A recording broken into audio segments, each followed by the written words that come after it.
This week on Vaticano, we celebrate the anniversary of the Encyclical Humanae Vitae, signed by Pope Paul VI on July the 25th, 1968. We'll also hear from Dr. Andrea Manazza, a palliative care physician and member of the Italian National Bioethics Committee. Finally, we'll trace the historical evolution of the dicastery for the Doctrine of the Faith on the occasion of the appointment of its new prefect, Archbishop Victor Manuel Fernandez of Argentina. Vaticano starts now.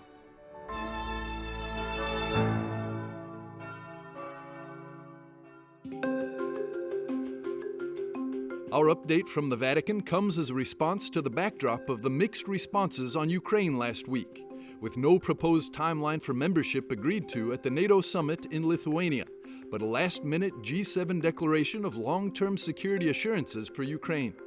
Among the international responses was President Biden's controversial decision to send cluster munitions to Ukraine.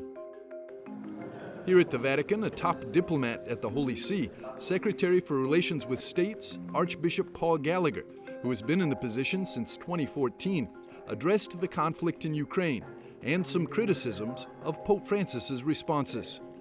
Speaking in front of a packed audience which included military personnel and ambassadors at a presentation of a new collection of essays on the war called Ukraine Lessons, the Archbishop spent much of his presentation defending Pope Francis's diplomatic stance, which appeared to be questioned by several articles in the collection.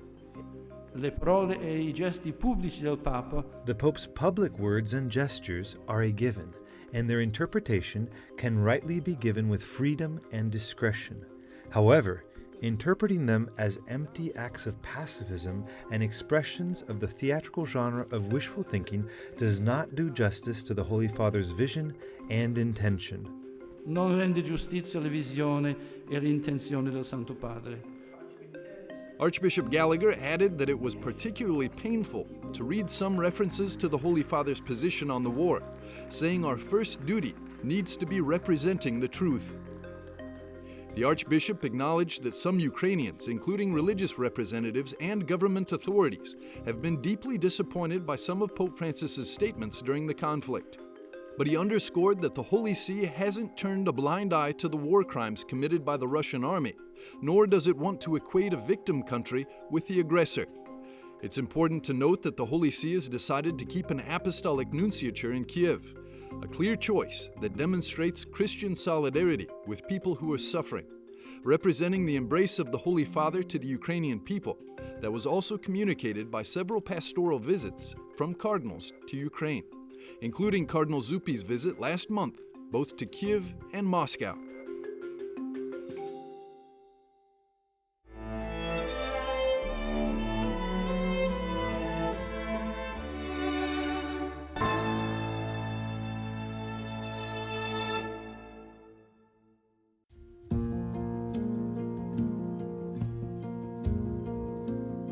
Wednesday, July the 5th, the 6th anniversary of the death of Joaquin Navarro-Valls, the first international Joaquin Navarro-Valls Prize for Leadership and Benevolence was awarded at the Palazzo della Cancelleria in Rome. The prize winner was the designer Brunello Cucinelli, a man born into a farming family who grew up in the countryside. He dedicated himself to the conservation and restructuring of the small town of Solomeo, Italy, where he was raised, which goes by the nickname of the town of Kashmir and Harmony. The prize is an initiative of the Biomedical University Foundation, of which Navarro-Valls was president of the Board of Trustees. On the occasion, a scholarship fund for the Campus Biomedico University of Rome was established in the name of Navarro-Valls, with the aim of promoting the principles of a social elevator and valuing merit-worthy individuals, guaranteeing the right to study, inclusion, development, and recognition of talent. It's an initiative that recognizes Joaquin Navarro-Valls 5 years after his death and permits us to continue the activity that he carried out, assisting with the growth of the campus biomedico. Io credo, signore e signori premiati, I believe, award winners, that receiving an award in the name of Joaquin Navarro-Valls for this dual purpose of leadership and benevolence is the highest award you can achieve. There are so many awards around Italy, but this one is unique. per l'Italia, ma questo è uno e solo. The Biomedical University Foundation has decided that the annual award will have cultural and artistic value. The work that Cucinelli was awarded with was created by the artist Oliviero Rainaldi. Grazie, grazie, grazie.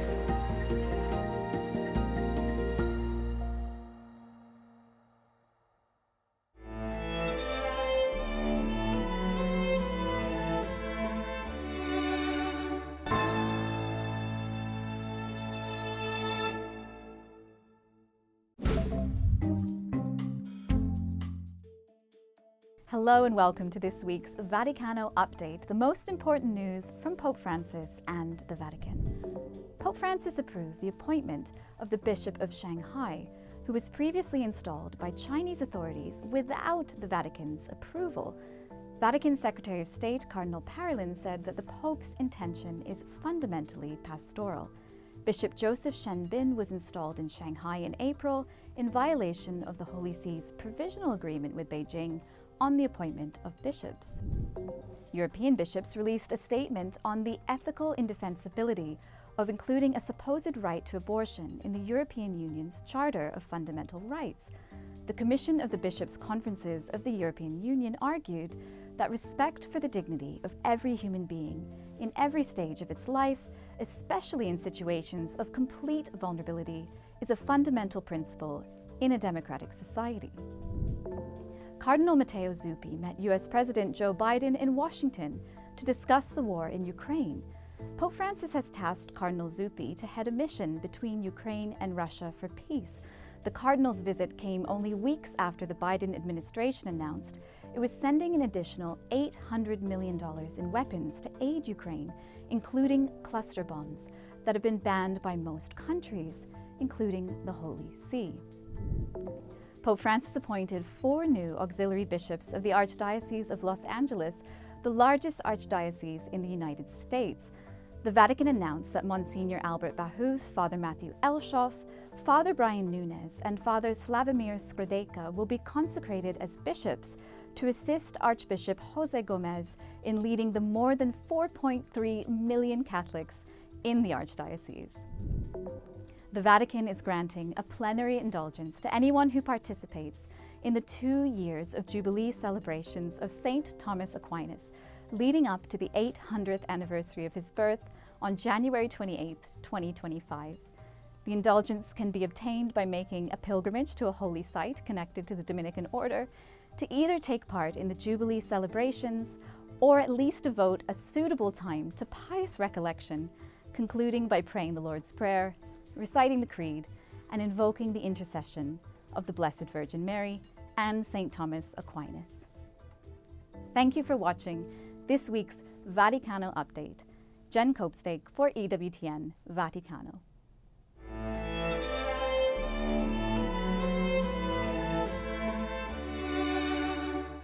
In a few moments, we'll be back with more on Vaticano.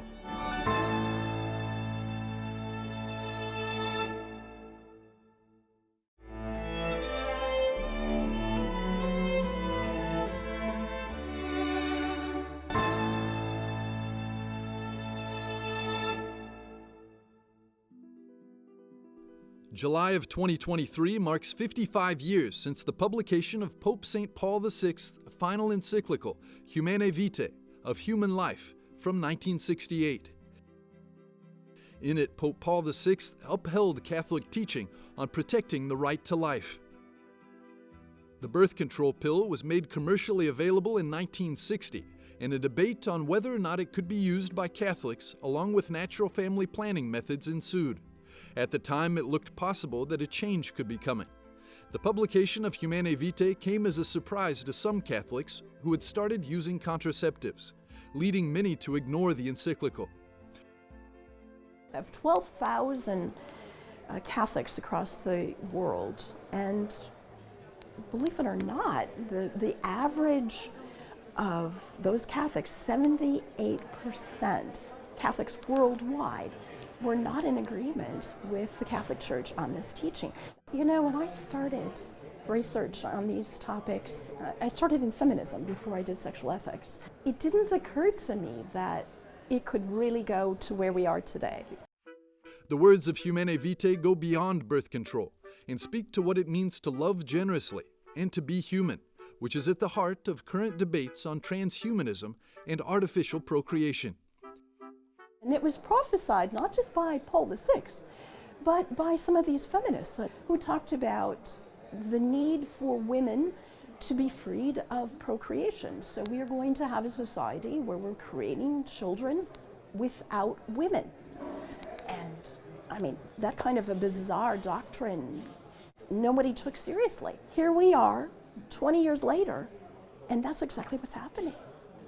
It amazes me, and I see more and more the prophetic quality of Humanae Vitae and the need to join that voice, prophetism, to speak to our contemporaries who are looking for anchors. They're looking for something to speak of truth, to give them a point of anchorage. Transhumanism is a movement of people looking for ways to enhance human biology, to enable longer lifespans, and ultimately to unlock a way of living forever. This includes concepts like mind uploading to a computer, unimaginable perhaps in Paul VI's time, but Humanae Vitae can be instructive even in these modern areas. As someone who has been working in transhumanism in recent years, I realize that science and technology sometimes go too fast in one direction, but wisdom, prudent reflection, and responsibility need to proceed at a slower pace. It requires a path to be taken. Wisdom must accompany the proper use of science and technology, the benefits of everything we have at our disposal. I'm not pessimistic. I think the only thing we need is to talk about it. We need to talk about it in an attractive way, not moralistic. Understanding how to talk about these issues in an attractive way for a world that needs to hear the message more than ever is a challenge the Church faces. The first obstacle is dealing with misunderstandings about what the Encyclical actually says. I think partly it's because people haven't read the Encyclical. The first recommendation we make is to reread the Encyclical with an open mind, trying to understand its sense. It is true, the Encyclical was already prophetic in its time, and now 55 years later, the issues it raised are still prevalent. The contraceptive and abortive mentality, the promotion of promiscuity, and so on, have increased in these decades. Therefore, I believe that at this moment, it is even more necessary than before to reread it. Opening oneself up to the wisdom of Humanae Vitae doesn't mean closing oneself off to advances in medical knowledge or advancements in methods of family planning or understanding fertility cycles. Well, and you know, today, if ever there was a time when it is not difficult, I mean, to follow this teaching, we have medical means that are incredible. You can check your hormones, by, just dipping your urine into, a little cup, and you can see whether you're fertile or not. There's amazing means at our disposition. But that information is not getting out to young couples. So we need doctors, we need medical personnel, we need Catholics all across the board who are willing to proclaim this doctrine in their particular fields. I think we are up against a challenge that perhaps is as old as mankind. Just proclaim the truth is at times to put ourselves on the line, and it calls for a lot of courage. It really does. On the 55th anniversary of Humanae Vitae, it's worth spending time in prayer and reflection with this critical document, deepening our Christian witness and understanding of its universal message and how it's more relevant than ever, over half a century later.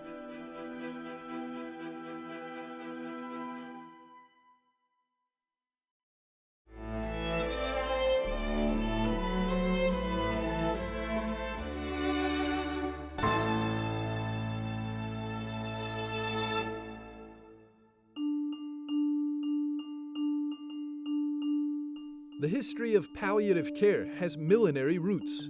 Although it's new as a discipline that's scientifically recognized and validated, it has to do with the very essence of man.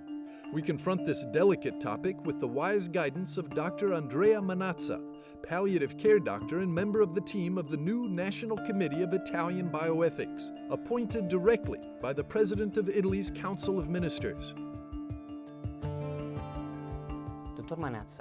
Dr. Manazza, can you explain to us what palliative care is and tell us about how it was discovered? Sì, le cure palliative sono una disciplina medica che Yes, palliative care is a medical discipline dedicated to the assistance of the sick of the most complex kind. It began as a discipline at the service of the terminally ill, very often patients affected by sicknesses with tumors, so cancer.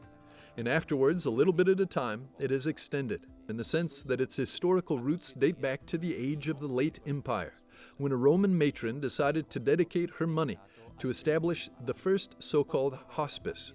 It was a recovery center dedicated to sick pilgrims. A little bit at a time, starting from this, a series of places dedicated to assisting pilgrims and poor sick people spread throughout continental Europe. Last century, at a certain point, an English nurse realized that there was a specific problem regarding the terminally ill, in particular, those affected by advanced phase tumors. And that was, in her judgment, that these patients didn't die well. Cicely Saunders is the name of this nurse. She went to speak with her primary doctor, and he told her she was right, but that the problem wasn't a nursing problem. It was a problem for doctors. He told her that it was the doctors who had abandoned the patients at the end of their lives, and not the nurses. And she, with a great spirit of initiative and willpower, decided to get a degree in medicine. She became a doctor and gathered a group of people around her who began to assist the sick, do research, and teach. She started the first hospice of the contemporary age, St. Christopher's in London in 1967. la prima equipe di assistenza al domicilio. Tuttavia, alcuni paesi Still, some countries associate palliative care to a medical assistant at the time of death that might include the possibility of requesting euthanasia or assisted suicide. What do you think about that, and is it possible to eventually avoid this association? Dunque, i palliativisti da tempo si confrontano con questo problema. So those who provide palliative care have been confronting this problem for a long time. We've realized that there was a concrete problem in the sense that ordinarily the patients in a certain percentage of cases might come to our attention in situations of suffering to the point of asking for death in different ways. So it's not something that should scandalize. When suffering goes above a certain level, a patient might ask for this. Now there's no reason to exaggerate, considering all of the medicine that arrived before to be a failure, nor is there a need to commit the error of considering this request as a manifestation of autonomy from the patient or of self-determination.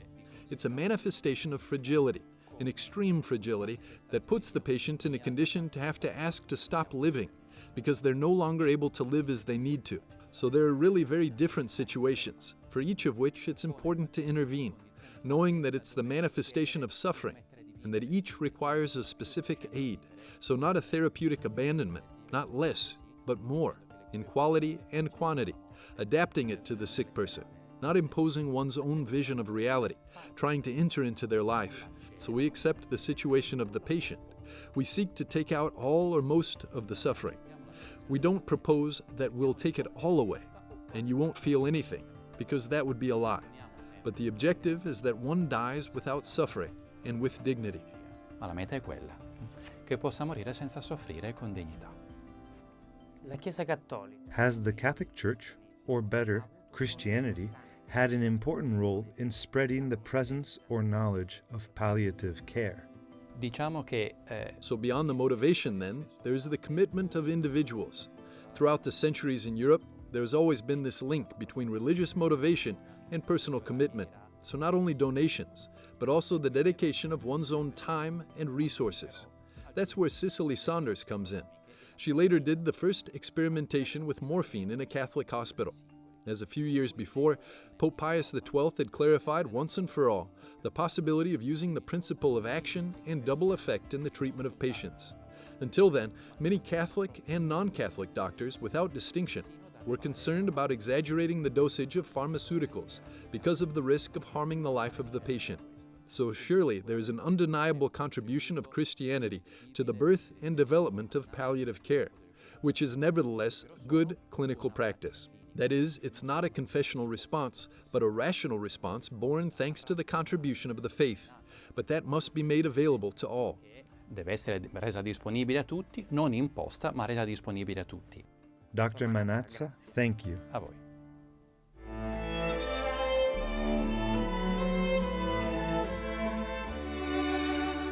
We'll be back after a short break with more on Vaticano.